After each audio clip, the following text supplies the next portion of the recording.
Hi, I'm Dr. Tony Weston. Reclaiming personal power, overcoming childhood trauma and building inner strength. Do you ever feel like you have no control over your life?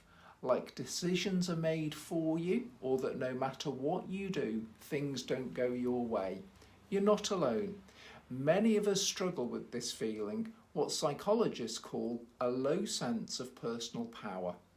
Today, we're going to explore where this comes from, especially how it connects to childhood trauma, and most importantly, how you can begin to reclaim your power and build inner strength. Origins of low personal power. Our sense of personal power begins to develop in childhood.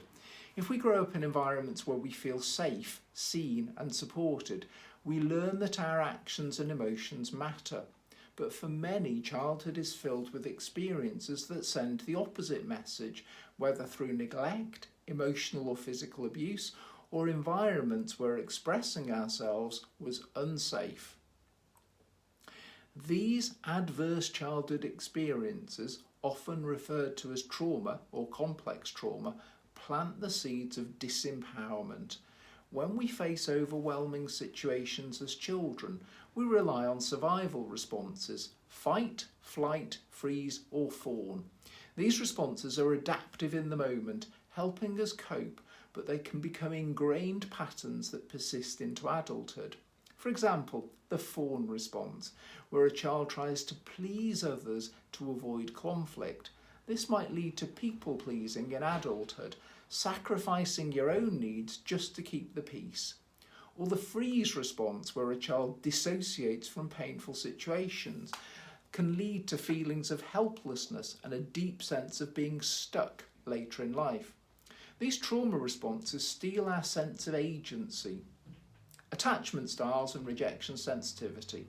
Beyond trauma, our attachment style, how we relate to others based on our early relationships, also plays a significant role in our sense of personal power.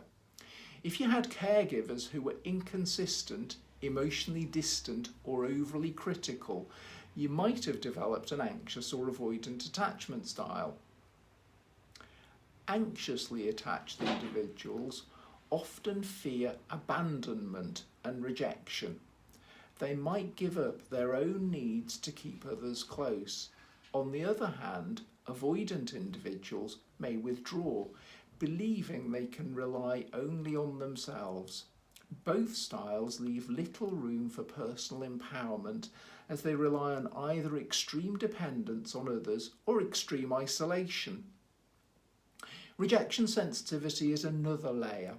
When you've experienced early rejection, whether real or perceived, it can create a constant fear of being pushed away.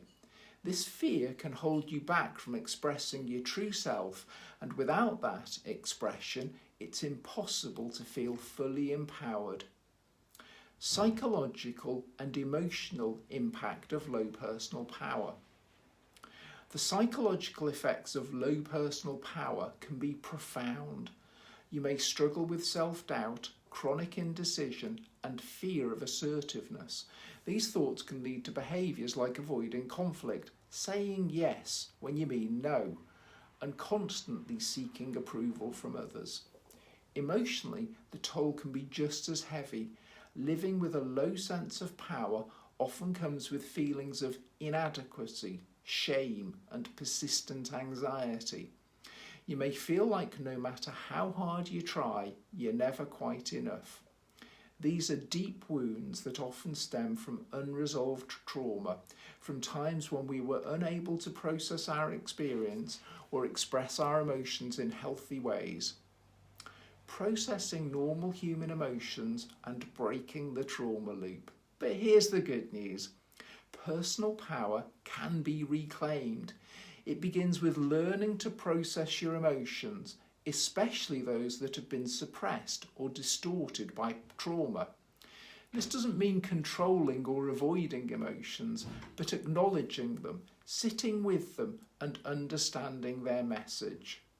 You see, trauma creates loops, cycles of avoidance, overreaction, or shutdown. These loops can make you feel trapped in old patterns, but they don't have to define you. By acknowledging your emotions, even the painful ones, you can begin to break these loops.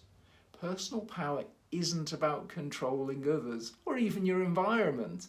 It's about mastering your internal world. It's about becoming aware of your thoughts, your triggers and your emotions, and choosing how to respond to them. Actionable steps to increase personal power. 1. Self-awareness and reflection. The first step to increasing personal power is self-awareness.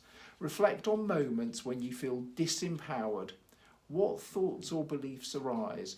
Are they rooted in past experiences? Begin journaling these insights or even meditate on them to better understand the internal narratives that keep you feeling small. 2. Building boundaries.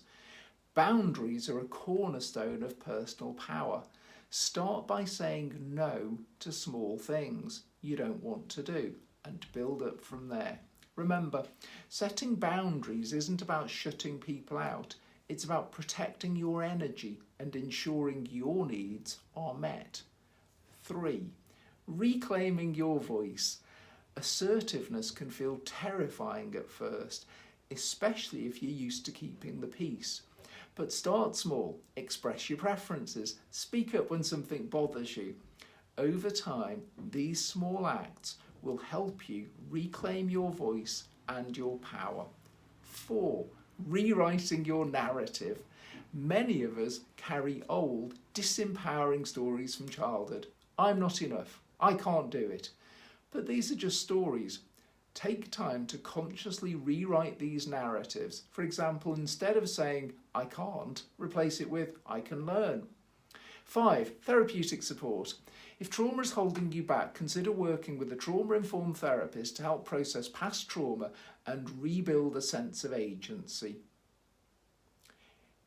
Reclaiming your personal power is a journey, one that takes time, self-compassion, and sometimes support. But every small step you take towards self-awareness, setting boundaries, and reclaiming your voice brings you closer to a life of empowerment and inner strength. You don't have to live under the weight of past trauma. You can rise above it and discover the powerful person you were always meant to be. Remember, you're not alone in this journey. If you're struggling, reach out, whether to a therapist, a trusted friend, or a support group. Your power is waiting for you to reclaim it.